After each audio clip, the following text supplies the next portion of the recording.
allowing us to have this very important event today with the families of those directly affected and others. And others who've been the victims of systematic human rights violations in Tunisia. My name is Rodney Dixon. I am an international lawyer who has been assisting and acting on behalf of a number of the families of political opponents who have been detained in Tunisia for over 2 years now, and also taking up cases in relation to migrants who have been targeted in Tunisia. The two forms of violations are not distinct. They are closely interrelated in that we see the current regime in Tunisia under Kais Saied clamping down both on any freedom of expression and association, but at the same time also using the migrants issue and the fundamental underlying racism of that to seek to garner support for his regime and to distract attention away from what is happening in the prisons, with almost the entire opposition clamped down on and detained, and those who represent them also targeted, and likewise civil society who seek to take up these cases and take up the cases of African migrants as well, both the lawyers and civil society similarly targeted. So it's a consistent pattern of repression across the board, which is going on right under the noses of the EU and the UN and all of our states. It is being allowed to happen because, in our view, not enough is being done to put pressure on the current regime to fundamentally change its approach. What we have done as the legal team is seek to take whatever legal steps are available to highlight those violations and seek the changes and the remedies available. We have looked to launch applications for sanctions to be imposed on the individuals in government directly responsible for these human rights violations. Those sanctions can be imposed by the EU, they can be imposed by individual member states of the UN for serious human rights violations, to prevent people traveling, to freeze their assets, to not allow them to continue as though everything is as usual. And most importantly, to send a signal that this is not tolerated and it has to change.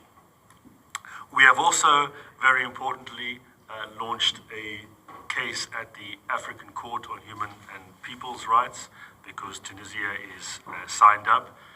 The court has in the past indicated that the government was in violation of the African Charter for the way in which it suspended the constitution and the way in which it then conducted its operations through parliament and from the top down without any democratic input, and also in suspending the Constitutional Court, which is there to oversee violations of human rights in the country.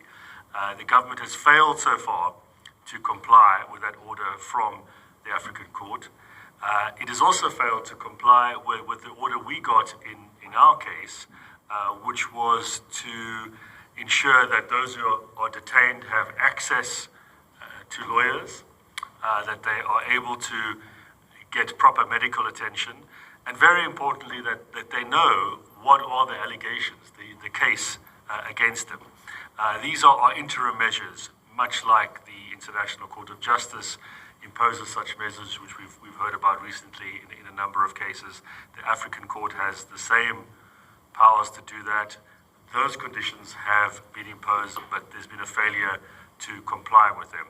We are now onto the merits stage of the case, where the court will consider whether or not there have been violations of the Charter. And we say that the evidence is overwhelming that that is certainly the case, that there are no effective domestic remedies, particularly with the Constitutional Court suspended. No way in which, even though there are some appeals going on, and you'll hear directly from family members today about that, there's no hope of getting a fair hearing. The charges are either unknown, or if they are there, they're vague terrorism charges. It's all being conducted in a environment of fear where the judges themselves are under pressure to comply with the government line, and if they don't, they could get arrested as well. So we have sham proceedings going on, and there's no hope that the appeal is going to get any better. It's only going to get worse. So that's why we're appealing to the African court to intervene, because there's no domestic remedy. Also, we've brought a case at the International Criminal Court, because Tunisia is a member state, and very importantly, the ICC prosecutor has on a number of occasions emphasized that in relation to migrants in Libya, there will be investigations. There are investigations going on, because Libya is a country equally affected, and we're going to hear today about the interrelationship between the two, the routes in which migrants are taken and targeted. So if it's happening in Libya, we're making a compelling case. We say that the situation in Tunisia, the linked situation, should be investigated by the ICC, and should the crimes against humanity being committed against opposition figures on a widespread and systematic scale. That matter is being considered by the ICC at the moment. They could look to open an investigation. We are saying at least make a statement about it, at least visit Tunisia as a member state. The ICC prosecutor has gone to many states before, so go to Tunisia and raise this matter. Those are the actions that we are looking to take at the legal level, but of course politically it is most important that the UN and its member states stand up to what is happening. There are many things we know on the world stage and agenda at the moment, but we have to multitask. We can't just focus on certain countries. We need to look at focusing on countries like Tunisia as well. They can't be forgotten, because other situations maybe appear more grave. It's not a competition. We as the UN need to be equally focusing resources on all needs throughout the globe. I'm going to hand over now to the families directly to talk about their cases and what they want done. We're very privileged today to be able to have a number of them present or online. And the first speaker online is Aziz Akremi. His father, Judge Akremi, a very well-known judge in Tunisia, was removed from office because he was independent and speaking out. He's been imprisoned, tortured. There are sham proceedings going on, and we're going to hear from him about where the case stands regarding his father. He will be online in a moment.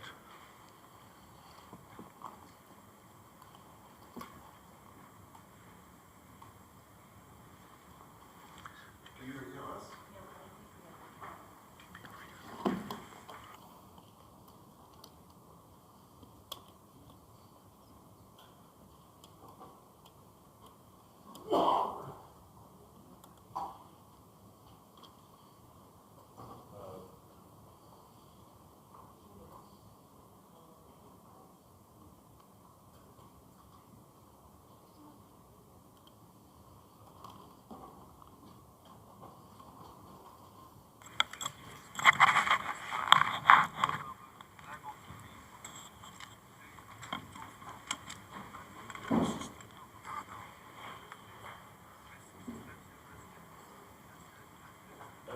Maybe, Terry, we can go to...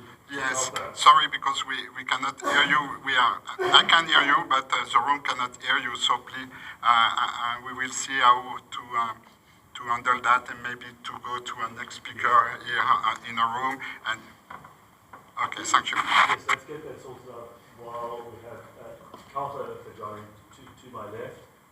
She is the daughter of one of the imprisoned former MPs from Tunisia, Saad Fajani, who has just recently received a hefty prison sentence on trumped-up charges. Thank you very much for attending today. Thank you, everyone, for attending. So just as Rodney said, Last week actually marks 2 years since my father was detained by the tyrannical regime in Tunisia. Most of the 2 years was actually pre-trial detention, even though the maximum in Tunisia was 14 months. At 70 years old, he was sentenced to 13 years in prison, which is essentially a death sentence. My father was actually added, this case that he was added to existed since 2016, and the political prisoners added to it were only added after the revolution, after the coup. And so we believe it's always been a politically motivated decision that they were put there. Like all other prisoners, he was detained under bogus charges. No evidence was given against him, not even during the court case, not even before the sentencing, which is why my father's lawyer, for the first time in his 25-year career, decided to boycott the pleading. The prison conditions that my dad has been in have been quite horrendous, especially in the first year, where he was in a cell with 160 people, or around 120 people in a cell with a maximum of 60 people, just one toilet in there. There were a lot of mentally ill and violent people in his cell, as well as receiving death sentences. The conditions in which my father is made to travel to his court cases, which are around 2.5 hours there and back, are usually in a van. If he's by himself, it'll be in a van where he can't fully stand up, he can't sit down, and he'll be handcuffed and have to hold his balance that way for 2.5 hours there and back. At 70 years old, was someone that has developed, since he's been in prison, arthritis in his knee, as well as back injuries from when he was previously in prison under the Ben Ali regime where he was tortured. It has been quite a cause for concern for us. My father's also been added to another case called the Conspiracy Against the State case, where the maximum sentence is the death penalty. What we've seen at the moment is there has been absolutely no respect to due process in Tunisia.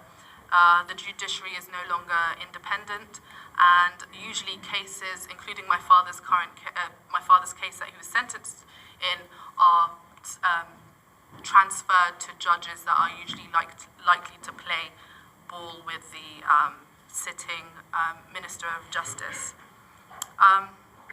My father's been a long-term human rights activist. Like I said, this isn't his first time in prison. We never thought we'd see it again at his age, but unfortunately he's here.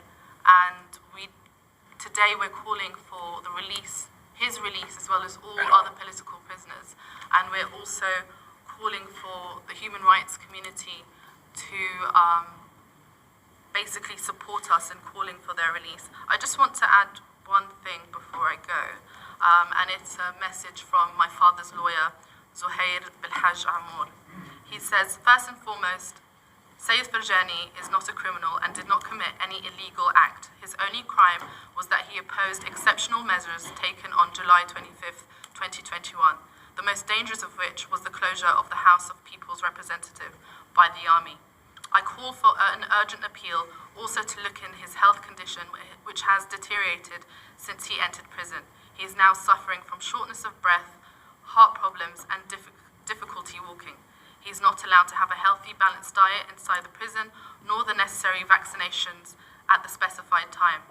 In addition to discriminatory practices imposed on him inside the detention room with the rest of the inmates in the room, they also don't allow him to communicate with his inmates, otherwise they are subjected to punishment. So now my father has also been isolated in his cell. His status is that of a political opponent. The authority he opposes fights him with the sword of legal prosecution and the continuous opening of files against him, so that he remains imprisoned and unable to leave to exercise his rights again. The clear evidence is the arbitrary ruling against him in the Insulingo case. He's also, like I said, been added to the Conspiracy Against the State case, which the hearing starts tomorrow, and just recently they have decided that they will not be, that the hearing will be a remote hearing. It will be closed and no one will be allowed to enter. However, authorities have allowed Channel 9, which is the government's mouthpiece, to recently promote a documentary that demonizes the people involved in the case. And so we see this as a way to manufacture consent for possible harmful and severe sentences. And I just want to end. Recently, the UN has come out and called for the release of all political prisoners. Tunisia does listen. Almost immediately, 3 prisoners were released, randomly in the middle of the night, actually. And so any statements from the UN doesn't go unnoticed. And so we hope today that we will see more of the same. So thank you. Thanks very much. That statement from the High Commissioner was one of 18 February 2025, which condemned, amongst other things, the trial that is starting tomorrow of a number of persons, over 40, in this so-called conspiracy case, where a number of them, including Dr. Father, is to be in custody for 2 years awaiting just the beginning of these proceedings without knowing what the charges are. Thank you very much for that. Our next speaker, Let's try. should we try this one, is Aziz Akredi. His father is Judge Akredi. He's also in prison. Let's see if we can get that role. Hello, good afternoon. So, is everyone hearing me well? Yes. Yes, okay, so my name is Aziz Akredi. My father is Judge Bashir Akredi, who's been in prison now since 12th of February 2023. It's been more than 2 years since his imprisonment. I don't have a lot of time, so I would like to stick to certain facts. The first fact is that the president, Qais Said, dismissed illegally 57 judges, including my father, and the highest court in Tunisia, who's responsible for administrative things, has nullified this decision, and my father has won the case against it. Therefore, my father should have been reinstated as a judge.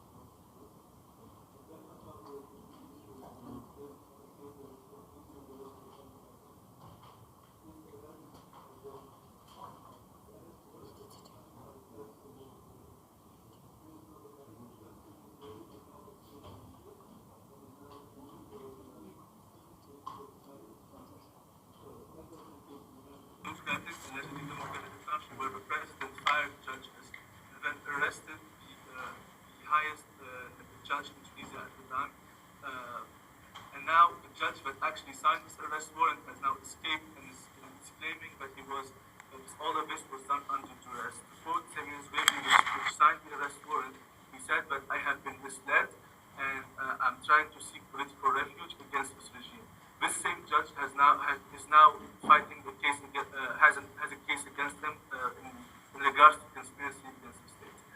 To talk a bit about my father, he's the judge responsible for fighting terrorism in Tunisia since 2013. He worked on the Shukri Bil Eid and the Bardo and Sus terrorist attack cases. He has been very successful dismantling many terrorist cases, working with European countries, with more than 13 countries, which unfortunately had victims in these terrorist attacks, and has been praised for his immense work ethic. And Tunisia has found all terrorists involved in these attacks. To then go ahead and claim that this very same judge is now a terrorist and being accused of really insane crimes without any shred of evidence is completely ununderstandable. I'd like to also point out that my father is also a part of this same international community. He has participated in more than 30 international and national forums. He has been a lecturer at many of these forums when it comes to counter-terrorism. He has spoken at many universities all over Europe. This is a very well-respected counter-terrorism judge. He's a professional, and right now he has been tortured and is being thrown in prison for absolutely nothing but the control of the judiciary in Tunisia. This is a dictatorship trying to hold as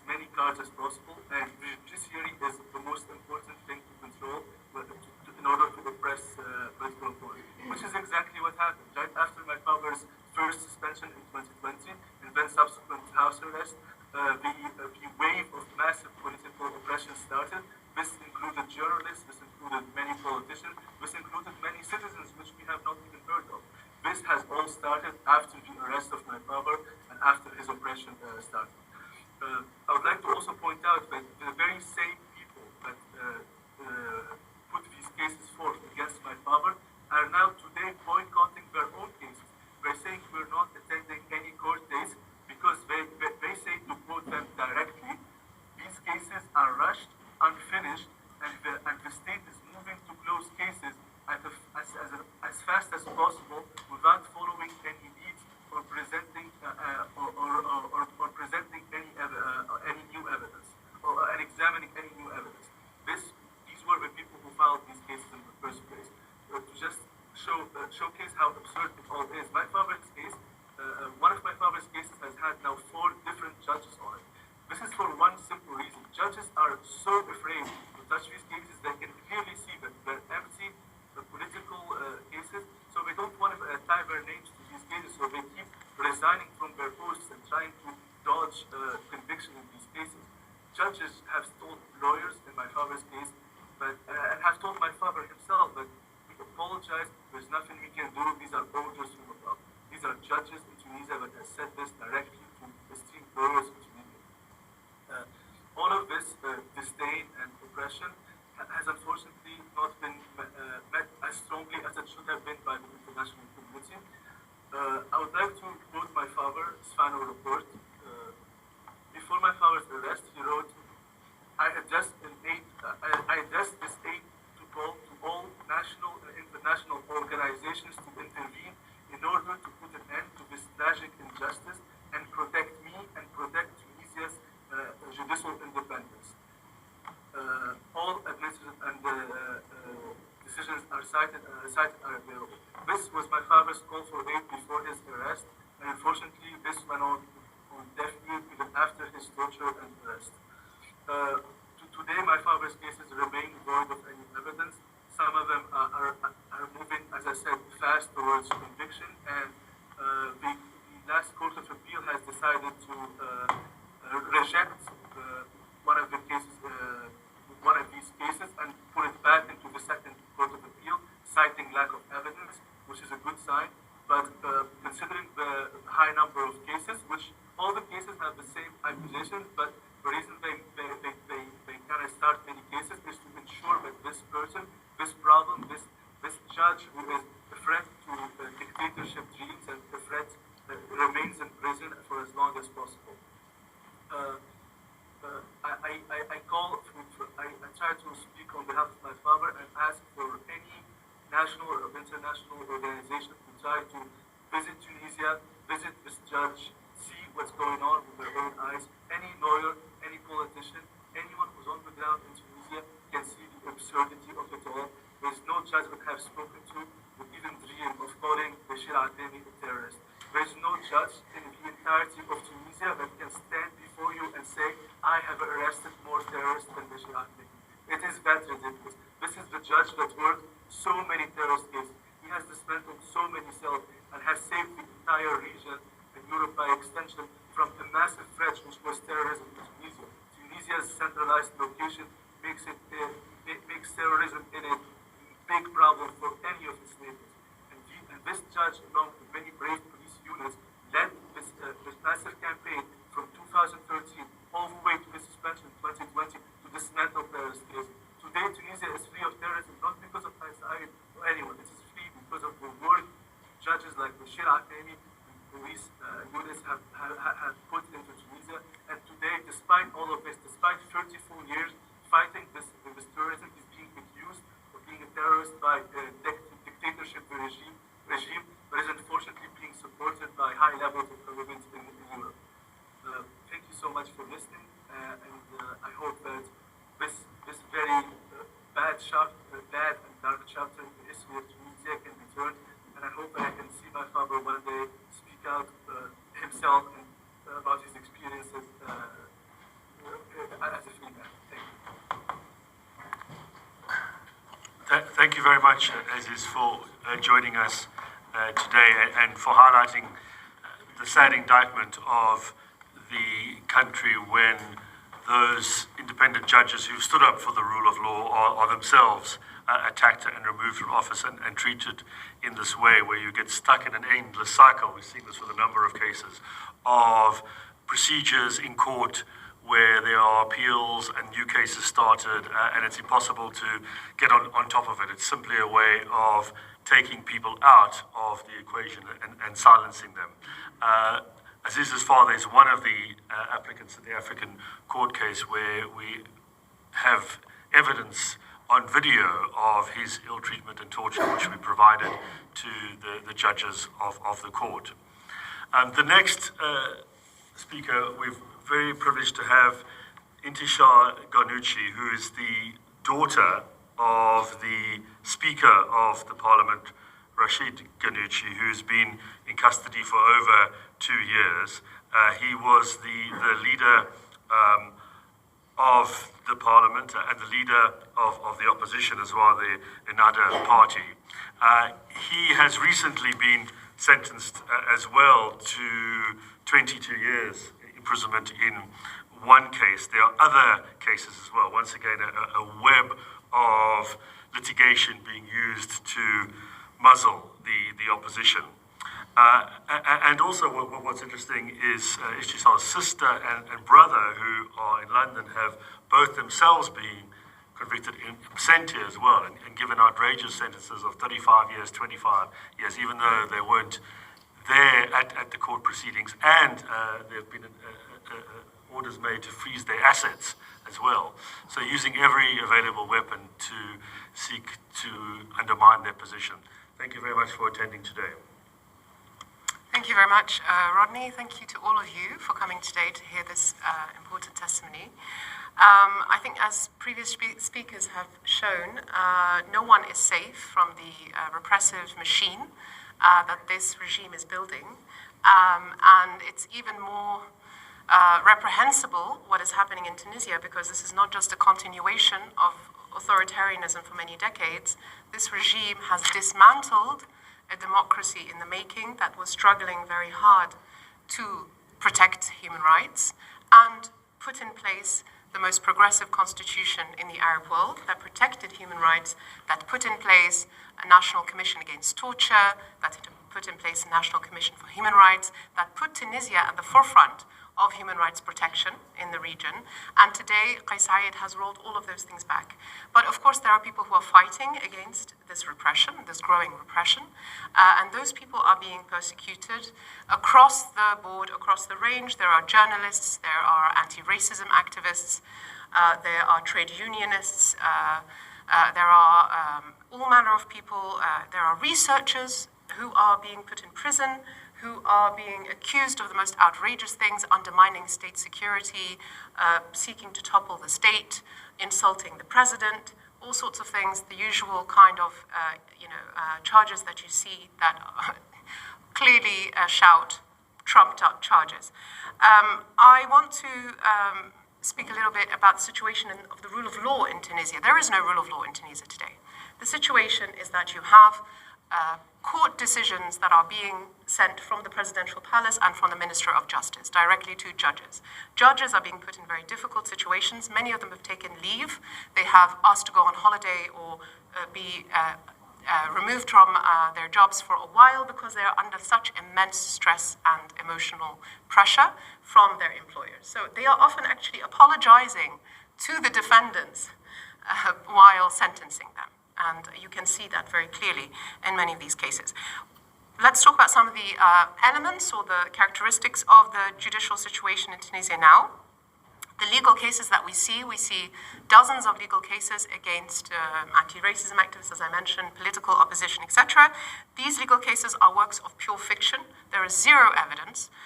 There is zero respect for procedure or basic minimum conditions of a fair trial, so much so that even the lawyers have given up trying to attend some of these court hearings because they know that this is nothing to do with the law. This is purely political persecution. There is the use of secret informants who, as a defendant, you don't even know what you've been accused of, what kind of evidence has been put forward. For example, these informants turn out to be, you only have a description of their profile, and some of them have been identified as criminal convicted criminals who magically receive reduced sentences when they testify against opposition figures. Some of them are former dismissed government employees who were dismissed for committing violations, and then they are magically reinstated after they testify against political oppositions. And so you see this systematically used in these different proceedings. You have opaque proceedings where we don't even know what the alleged facts are. Some of these defendants, they have been put in preventive detention now for over 2 years, but the judges haven't even seen them. So you are saying that there is such an urgent thing for you to investigate, but you're not even interested in speaking to the defendants. And so what is happening in Tunisia is absolutely disgraceful and a violation of human rights. You have military courts being used against civilians. Just in October, Shayma Ben Aissa, whose son was supposed to be here today, but he's actually gone to be with his mother because she's a defendant in another case tomorrow, being heard tomorrow. She was sentenced to 1 year in prison, suspended sentence in a military court for insulting the president, for saying something on social media that criticized the president. And so you have these absurdly broad charges with very heavy sentences that are being used systematically against journalists, activists, etc. At the same time, you have, as Aziz mentioned, that there is no more judicial independence. The few judges who, at the beginning, stood very openly against the regime and refused to issue arrest warrants on the basis of no evidence, 57 were dismissed from their jobs. Until now, they have been even refused the right to practice in law. They have asked to be able to practice as self-employed lawyers because they need to live. They have been rejected. Their applications have been rejected, so they have no way to actually live or provide for their families. And of course, all of those who have sought to defend human rights have met with the same fate. Today in Tunisia, I am ashamed to say that we have more journalists in prison than we did under Ben Ali. And this is not me saying this is the Committee to Protect Journalists, the CPJ, which in its most recent report said that the number of journalists behind bars in Tunisia today is the highest since it began keeping track in 1992.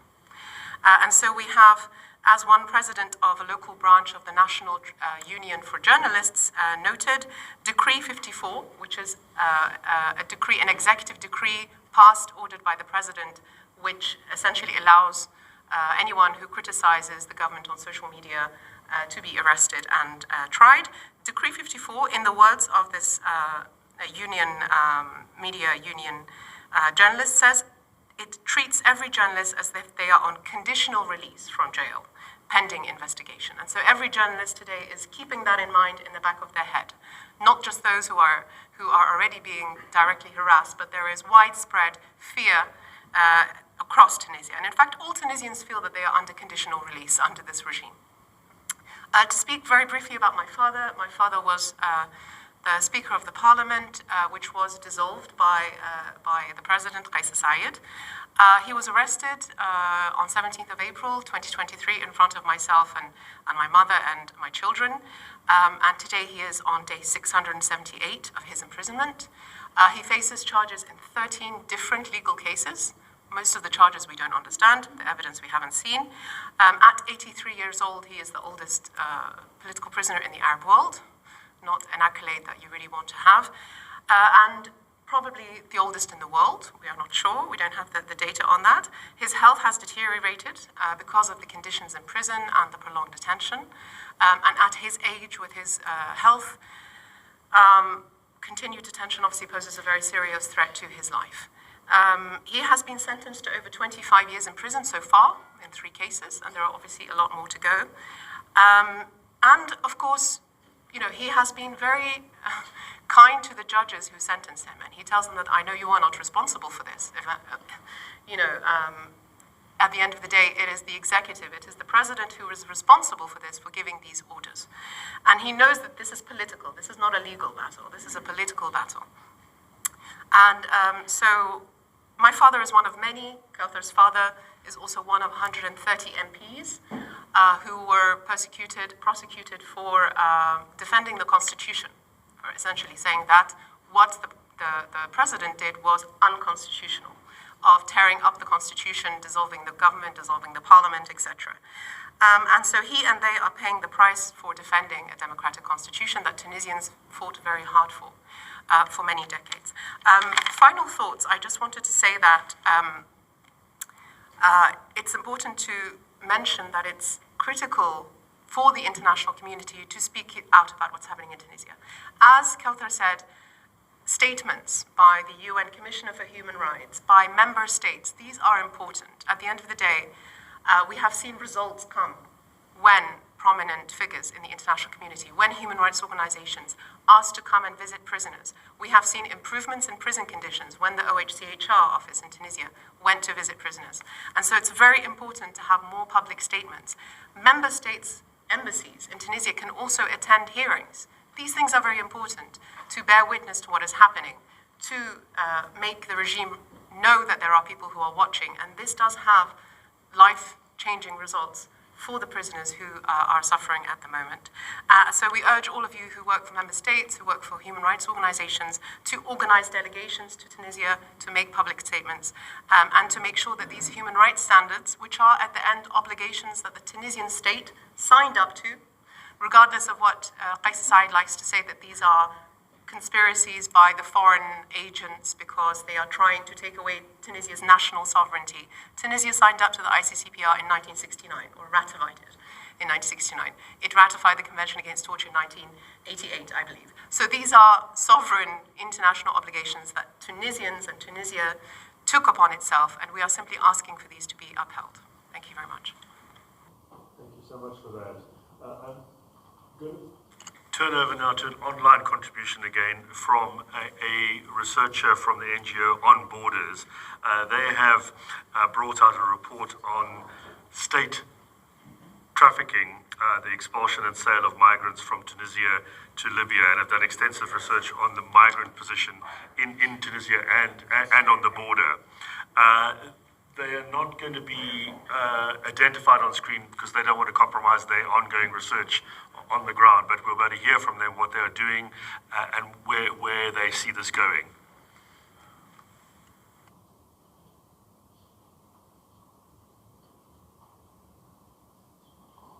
Thank you so much. Can you hear me well? Yes, go ahead. Thank you so much. The report state trafficking was written by an international group of researchers who wish to remain anonymous for their own safety, as well as to protect the individuals who share their testimonies. Alongside the investigation team, free associations have collaborated with On Borders, bringing their expertise and precedence in one of the key locations along the migratory route from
second stage is transportation to the Tunisian-Libyan border. Migrants are transported by buses, by National Guard personnel, and detained within waiting camps. The third stage is the direct delivery to the Libyan border. In certain cases, the Guard National directly takes migrants to the Libyan border, where they negotiate their forced sale with Libyan militias. So the fourth stage is the sale to Libyan militias. Migrants are sold to Libyan armed forces and militias in exchange for money and fuel. This process highlights the involvement of both Tunisian and Libyan forces in the trafficking network. The fifth stage is the detention in Libyan prisons. Migrants are imprisoned in Libya with new groups arriving on fixed days, reflecting the systematic and coordinated nature of the trafficking operation. I invite you to go to our website, statetrafficking.net, and download the report, and also download the new testimony sent to us by the witness on this geomapping of state trafficking by a witness. Thank you so much. Thank you enormously for that message. This is precisely the evidence which we have provided to the ICC prosecutor regarding international cross-border crimes, which can be investigated because both Libya and Tunisia are within the court's jurisdiction. I'm going to hand over finally to Adil Miri, who's the Vice President of the Association of Victims of Torture, to do a few very short closing remarks, and then I'm hoping to have a little bit of time for questions because we have to finish at 4. Thank you very much. Ok, merci beaucoup. Je vais parler en français. Donc, je préférais parler en arabe, ma langue maternelle, mais puisque les arabes, parfois, ne sont pas beaucoup, donc je prends une autre langue, c'est la deuxième langue, c'est le français. Donc, et après, Yousra va faire un petit résumé. Je vais faire vite parce que j'ai beaucoup à dire. Donc, premièrement, je remercie les organisateurs, Fondation Vita et Cap Freedom for Conscience pour ce side event. Merci pour votre invitation. Deuxièmement, je remercie aussi le Haut Commissariat aux droits de l'homme. Ils ont publié un article dernièrement, une décision concernant la situation des droits de l'homme. Vous pouvez le trouver aussi online. Et je veux parler normalement de la situation des droits de l'homme en Tunisie, la situation économique, la situation sociale et institutionnelle, mais puisque je n'ai pas le temps, je vous invite à visiter notre site internet avttch.org. Vous allez trouver ce rapport en 3 langues, en français, en anglais et en arabe. Donc juste pour gagner le temps, Donc, je veux parler ici de notre campagne internationale pour libérer les prisonniers politiques en Tunisie, qui a commencé en parallèle avec le Conseil des droits de l'homme le 24 février. Cette campagne, c'est l'initiative de la VTT, mais nous sommes maintenant une 50aine de ONG qui nous sommes en train de collaborer et travailler là-dessus pour faire connaître la situation des droits de l'homme et surtout les prisonniers politique en Tunisie. Nos objectifs, c'est faire connaître les conditions de vie officielles des prisonniers politiques et dénoncer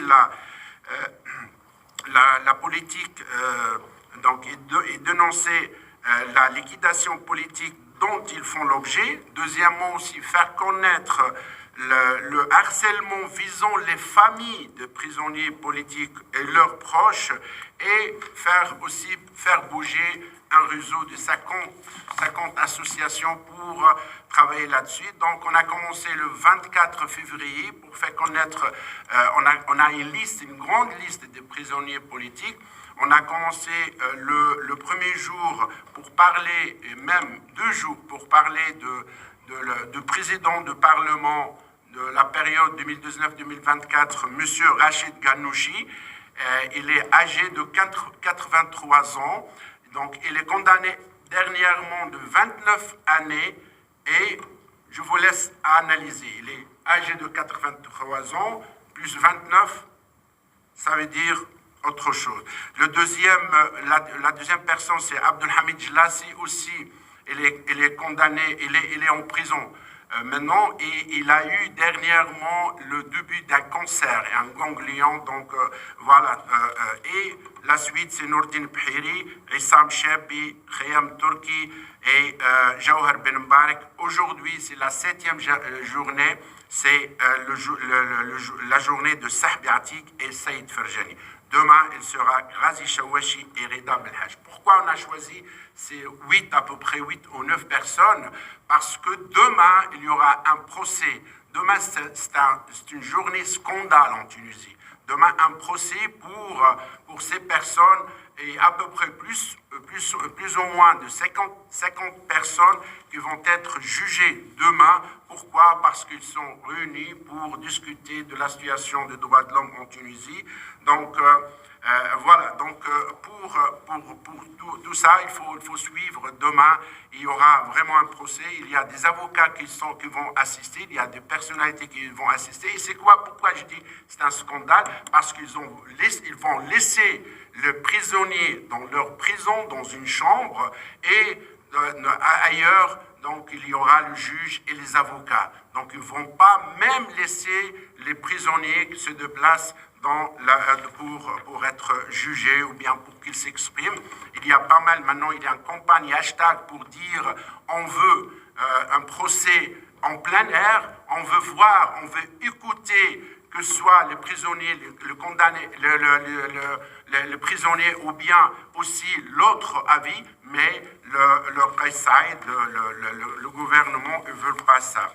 Donc, je ne veux pas trop allonger ou bien trop parler. On a 6 lettres. On n'a pas imprimé beaucoup, mais on a quelques exemplaires. On a 6 lettres de prison, les 6 lettres de Khayam Turki, Jawhar Ben Mbarek, Issam Chabi et Abdelhamid Jlassi et Ghazi Shawash. Ils ont envoyé 2 lettres de leur prison à travers leur famille, à travers leur avocat. Nous, on a traduit ces lettres, ces 6 lettres, en anglais, en français et elle était en arabe, l'original. Donc ces lettres, c'est très très important. Le temps, il me presse. Mais je veux donner quelques-unes et vous allez trouver ça aussi sur notre site internet.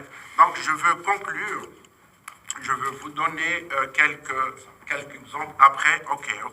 Donc voilà, la dernière, l'information qui vient de venir, les choses, il y a Mohamed Jmiri, c'est un prisonnier politique aussi, il est en train de grève de faim maintenant, il est sur chaise roulante, il ne peut pas marcher. Pourquoi? Parce que juste il a demandé qu'il a besoin de ses médicaments.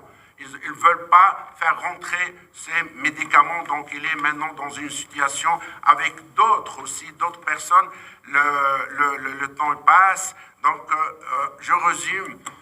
La situation des droits de l'homme en Tunisie, elle est grave et elle nécessite que tous les ONG et toutes les personnes qui travaillent pour le droit de l'homme bougent et faire quelque chose. Je remercie une autre fois le Haut Commissariat des droits de l'homme et aussi d'autres institutions qui sont en train de faire quelque chose et vive la Tunisie. Merci et la liberté pour tous les prisonniers politiques. Merci à vous. Merci beaucoup d'avoir assisté à ce side event. Nous arrivons au terme de l'heure consacrée et voilà, je pense que vous avez les références qui ont été données. Si vous voulez en savoir plus, on vous souhaite une belle suite d'après-midi.